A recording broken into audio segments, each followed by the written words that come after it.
Welcome back to another episode of the Inner Edge podcast. Today we sit down with Steven Meisels, the founder and CEO of SM Staffing, to explore the human side of recruiting, leadership, business, growth, and beyond. Steven has helped hundreds of businesses hire exceptional talent by focusing on something many companies overlook: cultural fit. Rather than simply filing, and dealing with roles and positions, his team works to connect organizations with people who align with their values, mission, and long-term vision. SM Staffing has built its reputation around culture-focused recruiting across multiple industries, helping companies improve retention and build stronger teams. Well, Shlomo, thank you so much. Yeah, thank you for being here. Really appreciate you coming out here all the way from New York. Yeah.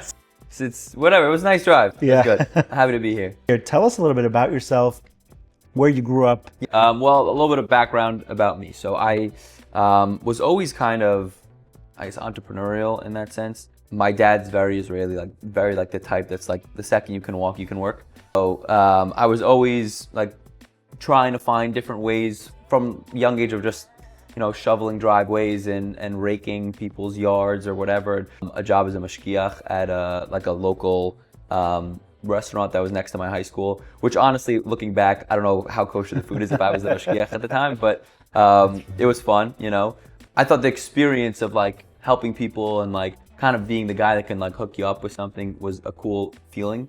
So I really enjoyed that. Then into yeshiva, I was running multiple businesses. I was running a dry cleaning business, lulav and esrogim we sold. We had a whole pastry deal set up with a bakery. We were selling pastries. So I was always kind of doing things, looking for fun ideas of ways to kind of help the people around me, be a little out of the box. Done tons of things from drop shipping in college, as well as I worked for a company printing ID cards. They called it Badgie 100s, whatever, these things, printing out ID cards. And I made YouTube videos for them, unboxing videos for them. So I was always kind of doing fun, creative things. And that led me to joining a group chat during the COVID Corona era. It was called the Jobs Post-COVID Chat. And I was literally just on it just for ideas of maybe I can do a side hustle here and there. I was already doing so many and just something fun, unique to try. So I was on that chat for a while. And while I was in college, I was still trying to figure out what I wanted to do, who I wanted to be. I originally was in college to be a marriage counselor. Okay. We had to share that. Yes. So my first year of college, that's what I was going for. But I was networking a bit with some other people who were doing that type of work. And one of them mentioned to me that there's a big burnout rate around the same time, more or less, that people open up their own practice. Right. I thought, if the real money is opening up your own practice, and I want to feel comfortable supporting myself and my family, even though I love this work, I want to be able to feel confident that I can get to a point where I could support myself and my family. And if there's such a big risk of burning out around the time that I can do that, I don't want to get to a point where I hit that and have to start from scratch. And so I thought maybe this isn't the best route to go to. So I started exploring different other opportunities. SEO is something that I found to be very fascinating, search engine optimization. So essentially, I thought it was a mix of the future of technology combined with marketing. And although I don't have such a techie background, I'm not a computer science guy, I thought the marketing aspect of things, the idea was really cool, and I thought there was a lot of growth there. So on this chat, this post-corona jobs chat, there was an SEO job posted by a recruiter named Efraim Simkhayev. I didn't know what a recruiter was. I didn't know anything about the industry. I just saw a job posting. Here I am. I can do the job. I took all these courses on SEO throughout the summer, and I didn't feel 100% confident, but I thought I had the general gist down. And so I did an interview with Chaim, and afterwards he said, "Okay, great. I'm going to take your information. We're going to write up a little bio and send it to the company." And I said, "Whoa, wait a minute. I thought you were the company. Right. Who are you? You're gatekeeping the job." So he explained to me. He said, "I'm a recruiter." What is a recruiter? Here's what a recruiter does. Here's what I'm doing, etc. And by the end of our conversation, I said, "Hey, I think I like your job better than I like mine. Do you think maybe I could do some work for you in the meantime? Maybe pause the SEO thing, because I'm still in college. I'm still figuring things out. Maybe I'm not ready for this yet, but what you're doing is fascinating. What if I created all these WhatsApp group chats, and I have all my friends in college across the US join these chats, make them catered towards your college or towards your area, and you can post your jobs in there, and if somebody gets a job through these chats, you'll pay me a commission." And he said, "Yeah, sure, no problem." So I started doing that. And then now my brain, my eyes have been open to this new opportunities that exist, which is the world of hiring. And now I'm seeing hiring signs everywhere. And I think there's like a concept in psychology, red car effect. I think about, but when you're thinking about buying a red car, now all of a sudden you see red cars everywhere that you were always ignoring prior, right? So now all of a sudden I'm seeing hiring signs. I'm seeing looking for work. I'm discovering what LinkedIn is. You know, like so I went to client. I said, hey, what if I brought you companies that are looking to hire? Like I was like, what if I just sent you these people as well? Would you give me a commission? He said, yeah, sure. So I started doing that, both sides. After a while, I'm kind of like I said, I want to do things myself. I want to explore. And so I said, what if I just kind of, I didn't know anything about recruiting, really. I just figured this should be easy, which by the way, I feel like this is how most people get into recruiting. But they go, I have the companies and I have the people looking for work. This should be simple. This would be the easiest job I've ever done. Yeah. So I said, you know, I realized I was only taking the big roles, like the CFOs, executive level roles, etc. And there was a small position for a company called The Pickle King, like a restaurant or something. He was looking for a manager. So what if can I just work on that on my own? I'll do that. And I'll give you like credit in terms of like brand, but I just want to try it, see what it is. I won't charge him so much. I think I charged him like $500 to find him someone. And I went and I did it, and I placed the position. I filled the position. I felt great, and I said, "Wow, I can do this. I have a future in this." I asked him for his blessing to go off on my own. I asked him, for help when it comes to how to build contracts, etc. And he was super nice. He was still a mentor of mine till this day. Every once in a while, we catch up. And I went off and I started on my own. I started doing recruiting. I didn't have much at the time, but it was kind of the end of COVID era where there was a ton of people who got laid off. And they started their own mom and pop shops because they're like, it's too hard to find work, I need to make money. So they're starting to do their own creative things and building their own things. And they didn't have the money to go to recruiting agencies to help hire. They all needed salespeople and secretaries. And those were like the two hottest jobs towards the end of COVID. And the beauty that I was able to bring was super cheap, $100 to post on my chats, or at the time maybe it was like $50 because we had much less chats. And you could post and people could apply to you directly. You don't have to pay thousands of dollars in recruiting fees. You could just pretty much get advertising. I was still in college. I was doing this out of my dorm room. Wow. And I was making anywhere from like $800 to like $1,200 a week just posting ads to people. That's pretty good. Right, out of my college dorm room. And I was like, yeah, what am I doing here? Like, I thought, for me, my opinion, at the time specifically as well, I felt like college was the stepping stone you needed to take to get a job. Yeah. And then once you have a job, then great. So for me, I was like, why do I need college anymore? I'm already working and I'm already like I'm making money, but I felt good about it. So I ended up transferring to Fairleigh Dickinson University, the yeshiva program there. Wrapped up my degree in 10 months. Wow. After I did 1 year in YU and then 10 months in FDU. Wrapped up my degree. So my parents are proud, and continued with the whole time I was doing some staffing, and then continuously building up, doing a lot of like learning. Through other recruiters, networking a ton, building up my LinkedIn. We actually just the other day hit 30,000 on LinkedIn, wow. Which is exciting. That's, I guess, my story is to now. And then over time, I had to find a niche, right? Which was the culture side. Everyone's saying you need to have a niche. You can't just do general recruiting. You need a niche. So I noticed, especially at the time that I was doing recruitment, the biggest complaint I was hearing from other agencies was I used a recruiter and I hired somebody and then they left after a couple of months and now I'm out of a person, I'm out of an employee, I'm out of a fee. I never want to use recruiters ever again. I said, this is a huge hole in the market, right? Yeah.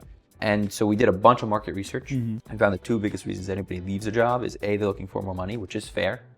Can't compete with that, right? You gotta support your family, right? And then two is the culture fit. In fact, for some people, the culture fit was so important they would stay at a job that was paying less money because they loved where they were working. And they would say things like, you can't put a price on peace of mind. Yeah. Like, this is wonderful. Like, I love the people I work with. I love the job that I'm doing. I feel fulfilled. I don't want to go anywhere. So I decided, you know what? Let's focus on what makes a company tick on the inside. Let's focus on how someone feels when they're working for a company. Because it's not even just like one company's bad or good or whatever. We were getting plenty of situations where we would have a candidate and then place them at one company who was working at another company. And the company they were originally working for was like, we're hearing such amazing things about this person. How come they're doing so well there and they weren't doing well with us? I don't understand. And it's nothing that the first company was bad. It was just that they didn't fit. Like the people weren't meshing well. Their process wasn't the same. Some companies are clock in, clock out. You check in at 9, you leave at 5. That's my time. You must work in my time. Some companies are like, if you get the work done, you can leave early, no problem. Right. Like I'll reward you for working efficiently and quickly.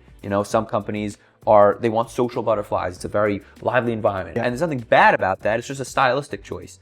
I found that the whole ideology of recruiting agencies just niched on industry was doing a disservice to their clients, because their mentality is, this is super efficient for us as a recruiting agency, right? If I am the recruiting agency for all of New York for accounting positions, right? Every single accounting company in New York is going to say, let's use this guy. He has all the good talent, right? And if I'm the recruiting agency, I say, great, I can interview one person and send it to 5 different companies. But in reality, that they don't fit 5 different companies. Those companies are completely different. So you lose the personal touch, you lose that cultural fit that becomes ignored because all the value is put on their experience. So when you lose that, that's what results to what we have now, which is the highest turnover rate, I think, of all time, or at least since the crash of in 2008, right? Since COVID, for sure. Like, this is the worst time in terms of retention. And this is the reason. We're totally losing the human aspect, right? We're in a world of AI is everything, and cut costs as much as we can, and optimize everything, and we're losing what makes people want to go to work in the morning. And especially nowadays, where there's so much opportunity, right? Back a couple 20, 30 years ago, like, you didn't know what existed. So you were desperate to hold on to your job. If you lost your job, you didn't even know where to go next. Like, there wasn't jobs, you weren't being poached everywhere on LinkedIn. There wasn't all these job advertisements. Now we're in a world where there's always a shiny new object. The grass is always greener on the other side. And so if you're not really focused on building something with your people, they're gonna leave. Or you're gonna let them go and they're not gonna understand why. And they're gonna say, oh, I was doing good work, right? And they're gonna go for somebody else and kill it for the other guy. Right. So this is just an aspect that I think has been super ignored by the overall recruiting and hiring space, which is why we focus so much on it, which is why, you know, our clients keep coming back. They keep writing us good reviews. I don't think we've ever had a bad review, actually, on Google or LinkedIn. And I mean, knock on wood or whatever. What's your secret sauce to that, by the way? So part of our process, in terms of the culture matching. I personally, and there's a lot of people who believe in the tests, right? However, I personally don't believe in them. The reason why I don't believe in them is because anything that I feel like you can game the system on, I think is flawed. I've seen people do this, right? Yeah. They get this assessment, they go onto the company's page, they look up some basic information about what the company is looking for, or they throw it into AI and say, what is this company looking for? Yes. They then throw into AI again, based off this assessment, how do I get that type of result? And they try to get that result. And after that, they get it. And not only do they get it, even if they don't do these things, they're trying to give you answers that they think you want to hear, right? They want the job. And some people are honest, and most people are honest, I hope, but they're trying to get a job, and they figure, if I can just be face-to-face with the company, and I can have a conversation with them, they'll see how great I am. Even with positions completely unrelated to culture, there's so many scenarios where somebody will apply to a role, and they don't even want, it's a very in-person position. You must be in the office. And they believe that if they just interview me and see me, they'll let me work remote, no problem. Even though there's no way whatsoever that they would allow that. But they say, no, I'll work in person. Then they get on the interview and they say, I want to be remote. Because in their head, they're not a bad person by lying, and I don't condone lying whatsoever. But in their head, they're thinking, I'm not really lying. They don't really know how great I am. And if they saw me and they spoke to me, they'd allow me to be remote because they'd see how great I am. So people all the time are being dishonest at times throughout the interview process, and not necessarily because they're bad people. They want a job and they're working really hard to do so. And this is life or death for a lot of people. The culture side of things is the same way. They'll go and they'll try to give you answers to try to game the system. And for me, that feels flawed and it feels disingenuous. And I feel like there potentially are people who companies are missing out on because they think that they're trying to give the right answer and they're giving the wrong answer, and maybe just them being themselves would be the right answer and they don't know. Or B, companies are using the system, swearing by the system, then hiring people and then saying, wait a minute, this person's not what they said they were, you know. So, and they're spending tons of money on these tests and these programs. So what we've done is said, you know, let's take a different approach. We're gonna build a process. We're gonna build a system it's not like a question. When I do all intake with SM staffing, which I do, none of my recruiters do intake calls with companies. I do myself, right? And my number one goal is to fully who they are, what makes them tick. It's not just a series of here's the questions. It's the follow-up questions to the follow-up questions to the follow-up questions. Let me talk to people who have worked at your company before. Let me hear from you, the people who've been successful in your company. What do they do, etc. And really do a deep dive into that. I then can build and craft a profile, outlines their ideal human for this position. And by the way, sometimes it's a company thing and sometimes it's a position thing. So some positions, they care more about certain things and some positions they don't. And so that's a unique kind of thing, you know, layer you have to get into.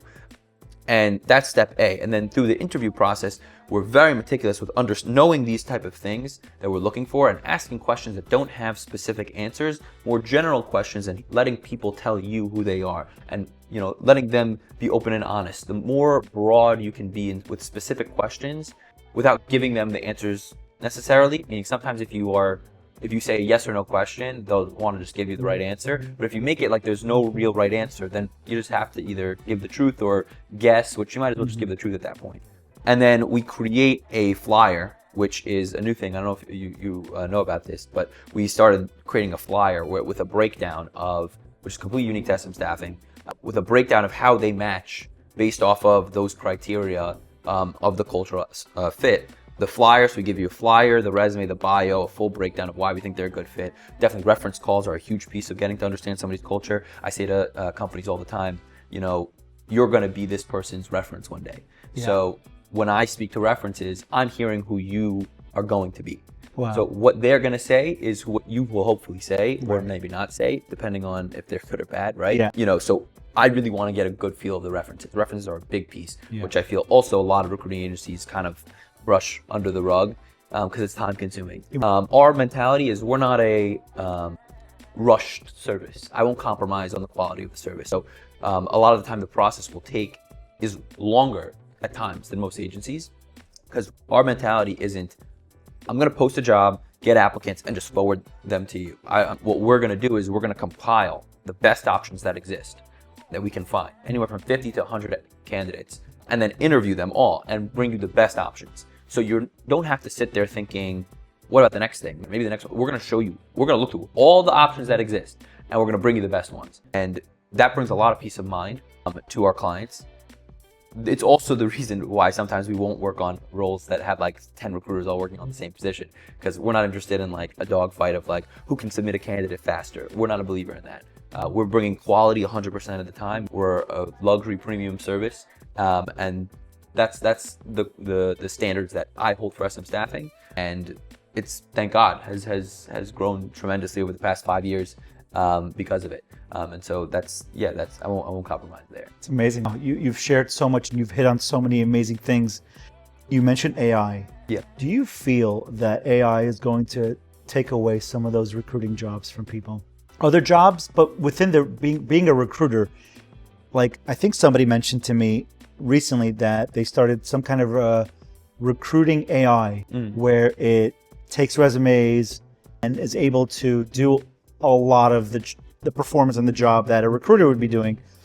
That's the fear of I don't know if you feel that it's going to take over, or do you feel that it's a timeless job which it takes a lot of effort, work, relationships, trust, and that really AI can't touch? Right. So there's two things. One, I've single-handedly seen AI take jobs. I actually had a position where it was for an Amazon brand manager in Florida. We were working on the role. We submitted a candidate. They loved him. They hired him, and then they said, you know what? He's like, Claude can kind of do almost all the things that he's doing, so we can't keep him. We're just gonna let Claude do the job for him. Wow. So I single-handedly have seen people lose jobs from AI. So it's real. People say it's like, no, it's fake. It's real. I've seen it happen. Now I'm not saying it's for everything, but it definitely will affect things. Now, from a recruiting perspective, this is why I think we've seen such an uptick from SM Staffing, is because AI can't. It's a robot, right? And it understands people to some degree, but that cultural side of things, I don't think it can really hit. So I'm not so worried about it for SM Staffing per se. I think AI is a tool. So it can't replace the entire process, but it can make the process easier for a lot of people. So for example, AI can do a really good job with updating resumes when prompted the right way, right? There's plenty of softwares that are being created to do that.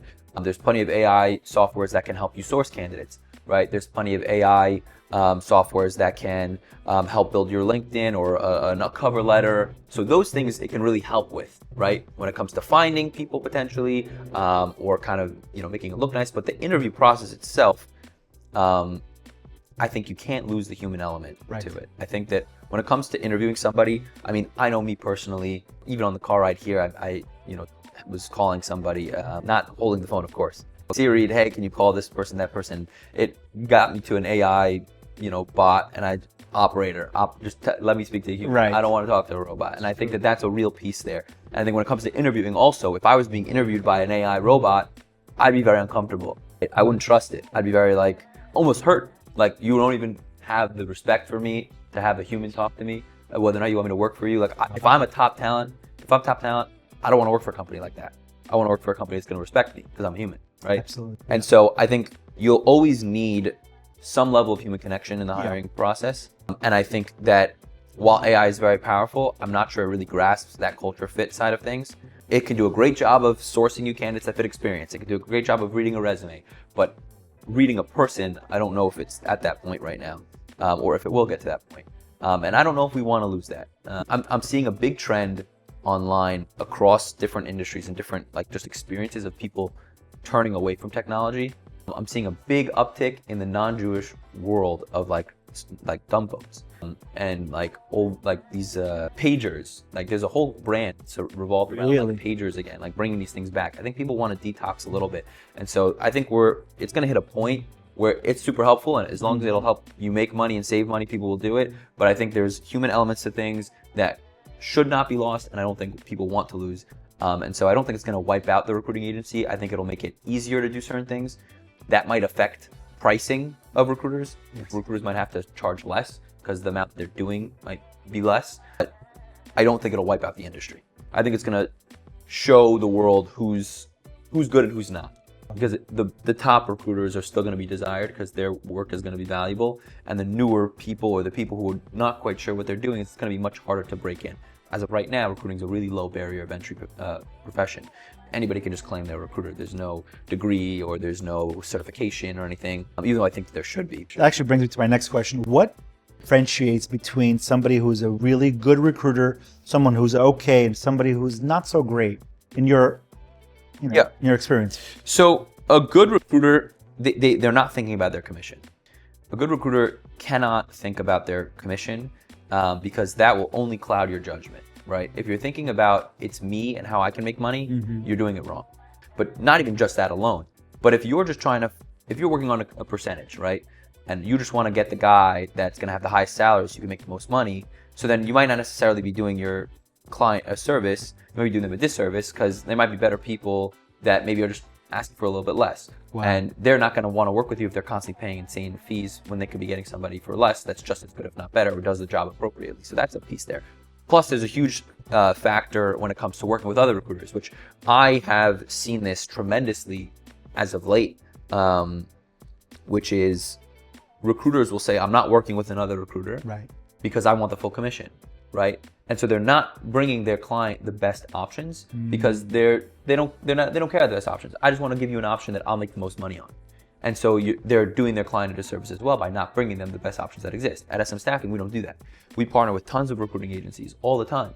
And because our value is we're, like I said, we're finding all the options that exist, and then we're bringing you the best ones, right? There are so many times where I lose massive parts of my commissions because the right person is coming from somebody else. Wow. And to me, that's okay. Good. Because I'm bringing value to my client, and regardless of if I make less money, they're seeing that I'm bringing that value. And it's gotten to a point where we've actually created, or I have a CRM ATS system called the Recruit IQ, which you've played around with a little bit. And one of the things that is in that is a external recruiter / referrer portal, where any recruiter who works with SM Staffing, or even if just you're a referrer, you're a well-connected person, you want to sign up, what it does is automatically allows you to join as a external recruiter, we call it. You get your contract with the commissions. It shows you, fully you're protected. And whenever you submit a candidate, you get a portal to all the jobs that we have available with your own customized link, with your own portal page where you can upload resumes for different positions. And every candidate that gets submitted gets tracked within that database. So if someone gets moved to, we're interviewing, to we're submitting to a client, to we're reference checks, whatever the stage is, you get constant feedback and updates where your candidates are at. So it saves a big piece of that issue that recruiters have when working with each other is lack of transparency and lack of communication. I submitted a candidate. I have no idea where the candidate is now. Did they get hired? Did they not get hired? Constantly having to chase for feedback is the worst. So it wipes out that whole issue. It also tracks in our system where everybody comes from, so I can always give credit to the person who gave us the candidate. And the beauty of this is and the reason why I'm bringing this up is because you mentioned, how you establish that you're a good recruiter versus not a good recruiter. So again, this all is part of the process of I want to find the best candidates from wherever they can come from, and I'm willing to risk my own financial benefit, financial gain to do that and bring that service to my clients, which is why we've created this process. A big piece of being a good recruiter is really understanding what your clients need and who they are and what the real issues are. Wow. Right? Sometimes a company will come to us and say, we're looking for this position. But as we're going through the intake call and we're kind of getting to the nitty gritty, what are the actual issues here, we see that they don't actually need that role, they need a different role, but similar. But like maybe not exactly what they thought, because the needs don't match the role. And if they would fill the role with that they think they need to fill, it wouldn't be solving the real problem. So really getting to understand what companies need, as well as understanding who they are in general. We placed at that same company, actually in Florida, that ended up having the AI take over that job. So I knew that they're always looking for a certain type of person and with a certain type of experience. So without them even telling me there was an open job, I met somebody who I thought this guy would be fantastic for this company. Right? And even though they didn't have a job opening at the time, we referred him over and they loved him and hired him immediately. Right? Easiest placement I've ever done because I understood who they are and I understood what they need. A cash advance company we work with in Brooklyn. I knew that for a while they were looking for good underwriters and they never really found somebody super exciting, and I met somebody, I thought, wow, this woman is fantastic. She's got wonderful experience, exactly what they were looking for a while back. Let me reach out to them. Sure enough, oh my God, this is exactly what we've always wanted, right? And so really understanding your clients and knowing what they really need and where their holes are and will they be successful in the future? What pieces do they need to add to be successful in the future? Because everybody wants to grow. So if you bring them the pieces they need to grow, they will grow and they will want them and they will take them.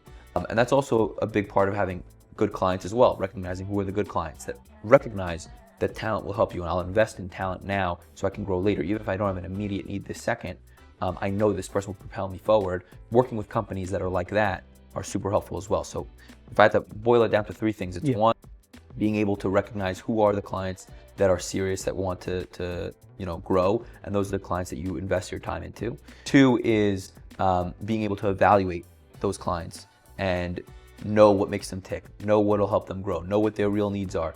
Getting past this is what we think we need to what do we really need. And then three is being willing to sacrifice your own gain so that you can find the best talent, find the best people, and present that to your clients. I think those are the three biggest pieces to being a top recruiter. Steven, if you and I died tomorrow, God forbid, if you could share your best piece of advice that you've ever learned or ever experienced with the world? Best piece of advice that I've ever gotten. I think the two biggest things that I've ever heard, and they're kind of cliche, but I think people say them and they hear them, but they don't actually do them. And the two of them are I only worry about things I can control. I mean, can I talk about Emunah for a second? Please. So I feel like, in my opinion, I think that humans are always trying to, at least consciously, subconsciously, they've had thoughts of trying to understand the will of God, the will of Hashem. Like, what does Hashem want from me? What does Hashem want from the world, right? And He has this grand master plan that we all are part of, but we don't always know what our roles are. And I think that the two things is don't worry about things you can't control, and you must put in 100% effort into anything you want, or else you can't complain if you don't have it.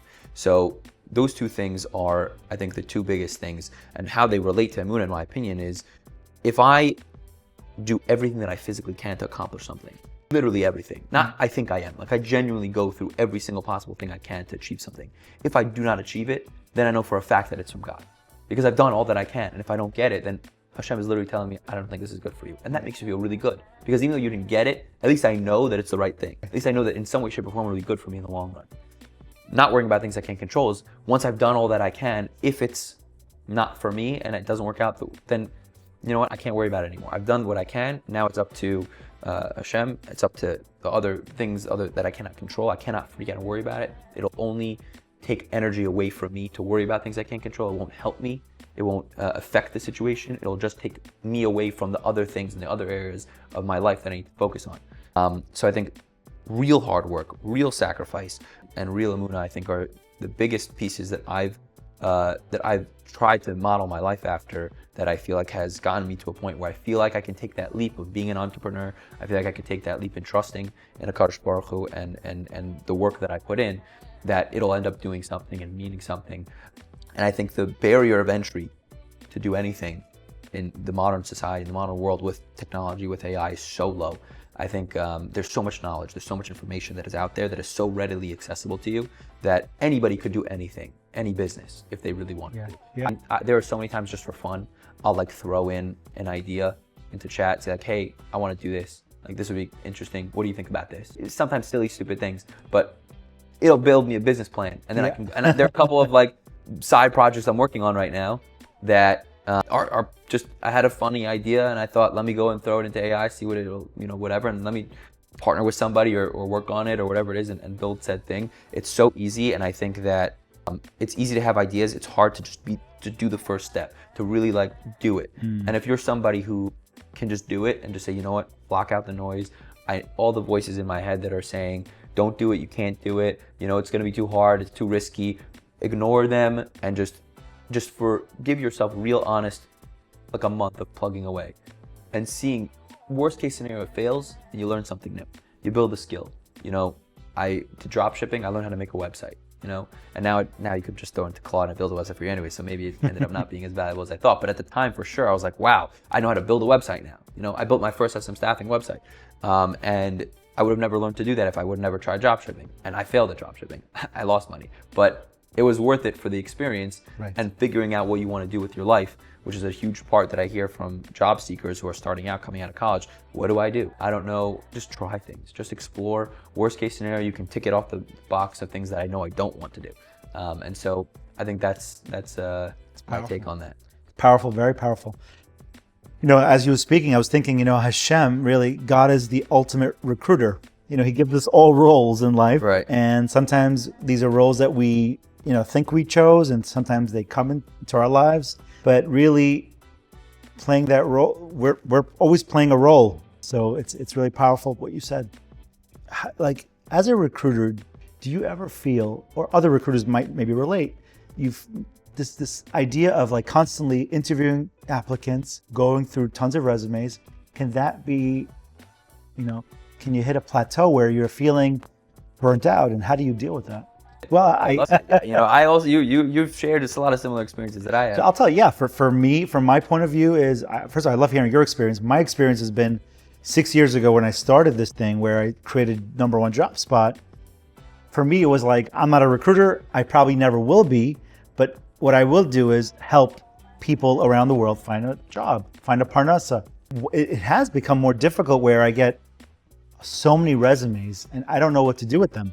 And some people want to meet with me, and I do feel burnt out at times. Like, how do I help this person now? How my time is valued, and also their time, and I'm also being able to place them correctly. So I haven't really fully mastered that yet, but I want to know how you deal with the burnout. So with any job, there's a lot of repetition, and there's some things become tedious. And for sure, interviewing all the time can be tiring at times, for sure. But I think you kind of touched on this, which is, you're really helping people. Like you can't help everyone, because at the end of the day, you're only limited to the clients that you have. Outside of that, we've helped people with building their resume and career coaching, and you get to like really see how your words affect others. And I think that makes it a lot easier, understanding that you're a part of somebody's journey and you're part of their success story one way or another.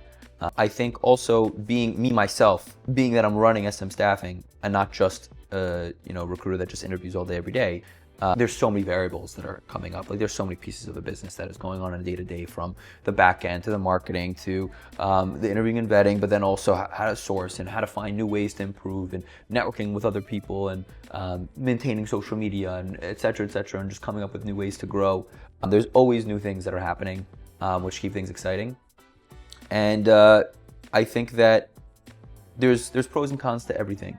I don't think there's any job that exists in the world where, or maybe for some people this is true, but a very small amount of people that like love every second of every day and never experience any negative parts of their job. There's always days where you're like, holy Hashem, I gotta get to the end of the day and you'll be all right. Like, I'm sure everybody has that. Yeah, there are days where it's a little harder than others, but I think that, for every tough day, there's, 5 good ones. And so you kind of tough it out.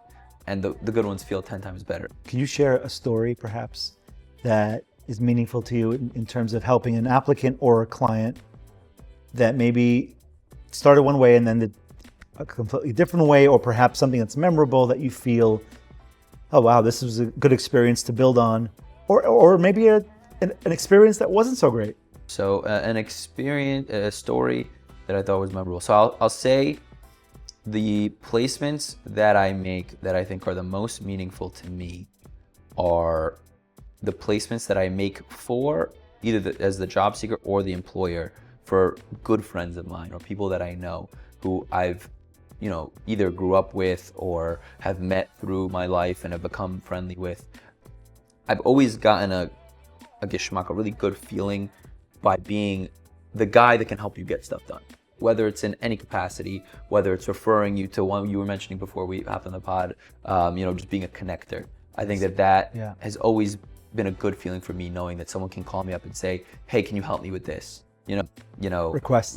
Somebody, this is going to be, I didn't actually have a solution for this person at the time, but then I ended up, someone needed a passport really quickly.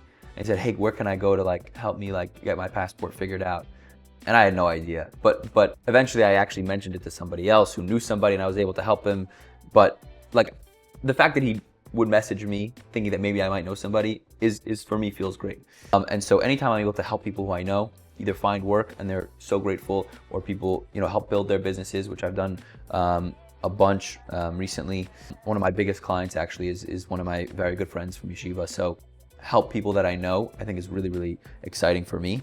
And then there's always fun stories that before we started getting recruiters who focus on blue collar roles, we have a very talented sourcing team, and at times I don't always know if we're going to fill a position, and I'll tell that to potential clients.